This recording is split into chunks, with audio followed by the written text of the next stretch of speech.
Hello guys, വീണ്ടും കുട്ടി വ്ളോഗിലോട്ട് സ്വാഗതം.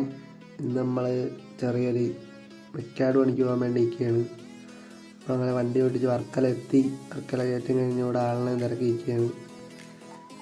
അവിടെ ഫോണിൽ എന്താ ചെയ്തുകൊണ്ടിരിക്കുന്നു. പിന്നെ പണിയും കഴിഞ്ഞ് ഒരു 10 മണിയായപ്പോൾ ഫുഡ് കഴിക്കാൻ ഞാൻ വന്നു. രാവിലെ കഴിച്ചായിരുന്നു. പിന്നെ ഉച്ചയ്ക്കത്തെ ഫുഡ് കഴിക്കാൻ വന്നിരിക്കുകയാണ്. ഇത് പൂച്ച, അത് വെട്ടറി. പിന്നെ പണിയും കഴിഞ്ഞ് വീടെത്തി. സൈറ്റിൻ്റെ വീഡിയോ ഒന്നും എടുക്കാൻ പറ്റിയില്ല. പിറ്റേ ദിവസത്തെ സൈറ്റിൻ്റെ വീഡിയോ കാണിച്ചു തരാം. ഇത്രയും പാറപ്പൊടി സാധനമാണ്. ഇത്രയും പാറപ്പൊടി അപ്പുറത്തുണ്ടായിരുന്നു. അതെല്ലാം നമ്മൾ ഇന്നലെ ചുമന്ന് കയറ്റി. ഇനി നമുക്ക് മേളിലാണ്, 2ാമത്തെ നിലയിലാണ്. ഇതൊക്കെ ഇന്നലെ വൈകിട്ട് തന്നെ കൊണ്ടിട്ട പാറപ്പൊടിയാണ്. ഈ റൂം ഇടണം, ഹാളിടണം, ഈ റൂം ഇടണം. 2 റൂമുണ്ട്. അത് കണക്ക് ഒരു അടുക്കളയുണ്ട്. ടൈല് ഇടലാണ് പണി. നമുക്ക് മണ്ണ് ചുമന്ന് ഇടണം, ചാന്ത് കൂട്ടണം. അതാണ് നമ്മളെ പണി. ഈ സ്റ്റെപ്പിൽ കയറി വേണം മേളയിൽ കൊണ്ടിടാൻ.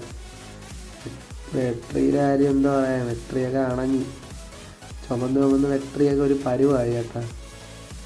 പിന്നെ എങ്ങനെ മുക്കിയും മൂളിയൊക്കെയാണ് ഞാനും കൊണ്ടുപോകണത്. അത് കഴിഞ്ഞ് രാവിലത്തെ ഒരു 10 മണിയായപ്പോൾ കാപ്പി കുടിയും കഴിഞ്ഞ് ഇത് നമ്മൾ ഇന്നലെ രാവിലെ ഗ്രൗണ്ട് ഫ്ലോറിലെ വിഷ്വലാണിത്. ഗ്രൗണ്ട് ഫ്ലോറിൽ മൊത്തം ടൈലിട്ട് തീർന്ന്. അവിടെ താഴെ അതേ കണക്കെ തന്നെ 2 ഹാളും, അല്ല 2 ഹാളാണ്, സോറി പറയപ്പെട്ട. ഒരു ഹാളും 2 റൂമും, പിന്നെ ഒരു അടുക്കളയും, പിന്നെ ബാക്കി ചെറിയൊരു വർക്ക് ഏരിയ കണക്കത്തെ ഒരു സംഭവം. പിന്നെ അത് കഴിഞ്ഞ് വീണ്ടും മാനാട് സിനിമ പറയുന്ന ഡയലോഗാണ് എനിക്ക് തോന്നുന്നത്. വന്താ സുട്ട പോണ റിപ്പീറ്റ്. ആ അവസ്ഥയാണ് നമ്മളത്. ചുമക്കുന്ന് വരുന്ന്, വീണ്ടും ചുമക്കുന്ന് വരുന്ന്. ഇത് തന്നെ പരിപാടി നമ്മളെ. രാവിലെ തൊട്ട് വൈകിട്ട് വരെ ഇതായിരുന്നു കേട്ടാ.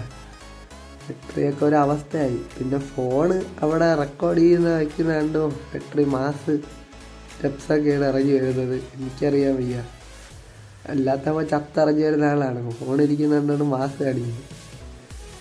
നമ്മളെ സെയിം അവസ്ഥ തന്നെ. ഇറങ്ങുക, കൊണ്ടിടുക, പോവുക, വീണ്ടും ചുമക്കുക കയറുക.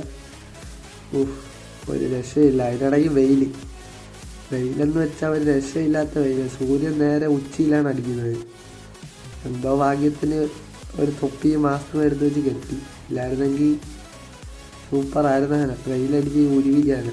ഓൾറെഡി ഉരുവിരിക്കുക തന്നെ, ഉരുവൊന്നുമില്ല. അവസ്ഥയാണ് നമ്മളത്. എന്തൊരു പറയാൻ. പിന്നെ സൈറ്റ് വർക്കല ഗേറ്റ് കഴിഞ്ഞ് കുറച്ചപ്പുറത്തായിട്ടായിരുന്നു സൈറ്റ്. ഇത് പിന്നെ കുട്ടികളാരും അനുകരിക്കലും സ്റ്റെപ്പിൽ കൂടെയൊക്കെ കല്ലൊക്കെ ചുമന്നുകൊണ്ട് പോയി തെക്കോടൊക്കെ വന്ന് വീഴലും. ഇത് 18+ ആയിട്ടുള്ള വീഡിയോ ആണ്. അതുകൊണ്ട് പിള്ളേരാരും അനുകരിക്കരുത്. എനിക്കിനി ഒരു സ്ട്രൈക്ക് കൂടി കിട്ടാൻ വയ്യ. സ്ട്രൈക്ക് കൂടി കിട്ടി എനിക്ക് വന്ന് അക്കൗണ്ട് അടിച്ചു പോകുന്നു. ഇത് ഇപ്പം കുറേ നാളായി ഈ വീഡിയോ എടുത്തിട്ട്. എഡിറ്റ് ചെയ്യാൻ സമയം കിട്ടിയില്ല. എഡിറ്റ് ചെയ്ത് വെച്ചിട്ടും റെക്കോർഡ് ചെയ്യാനുള്ള ടൈം കിട്ടിയില്ല. റെക്കോർഡ് ചെയ്യാൻ നോക്കും വീഡിയോ ഇങ്ങനെ സ്റ്റക്കായിരുന്നു. ഫോണും ഭയങ്കര ഡിലേ ആയിരുന്നു. അതുകൊണ്ട് ഒന്നും ചെയ്യാൻ പറ്റാത്തൊരവസ്ഥയായിരുന്നു. അതുകൊണ്ടാണ് ഇത്രയും ഡിലേ ആയത്. ഇപ്പോൾ ഏകദേശം ഒരു 20 ദിവസത്തോളമായി വീഡിയോ അപ്ലോഡ് ചെയ്തിട്ട്. അതാണ് ലേറ്റായത്. ലേറ്റായ കാര്യം ഇതാണ്. ഫോണ് നല്ല ലാഗുണ്ടായിരുന്നു. അപ്പം അടുത്തടുത്ത വീഡിയോ നമുക്ക് നേരത്തെ തന്നെ ഇടാൻ നോക്കാം, ശ്രമിക്കാം ഞാൻ. എല്ലാവരും സപ്പോർട്ട് ചെയ്യുക. വീഡിയോ കാണുന്നവരെല്ലാവരും ഒരു സബ്സ്ക്രൈബ് അടിച്ച് ലൈക്ക് അടിക്കുക. നമ്മളെ പണി ഒരുവിധം കഴിഞ്ഞ് എല്ലാവരും കാല് കഴുകിയിട്ടിരിക്കുകയാണ്. ബാറ്ററിയൊക്കെ റെഡി ആയിട്ടിരിക്കുകയാണ് പോകാൻ വേണ്ടി. ഇതാണ് നമ്മളെ മേളിലത്തെ ഹാള് റൂം എല്ലാം സെറ്റാക്കി വെള്ളം ഒഴിച്ചിട്ടാക്കുകയാണ്. ചുടുകട്ടയിൽ താവൂക്കൊക്കെ എടുത്ത് വെച്ചിട്ടുണ്ട്. എനിക്ക് ഒന്ന് നല്ലപോലെ പിടുത്തം കിട്ടാൻ വേണ്ടിയായിരിക്കും. നമ്മൾ നേരെ തിരിച്ച് വീട്ടിലോട്ട് പോണ വിഷ്വലുകളാണ്. ഇന്നലത്തെ ദിവസത്തിൽ കണ്ട ആ പാലം നല്ലപോലെ ഒന്ന് കാണിക്കുകയാണ്. മൂന്നുംമൂട് വഴി പോയപ്പോൾ ഉള്ള പാലമാണ്. അപ്പോൾ അടുത്ത വീഡിയോ വീണ്ടും കാണാം. എല്ലാവരും സബ്സ്ക്രൈബ് ചെയ്ത് സപ്പോർട്ട് ചെയ്യുക. Bye guys.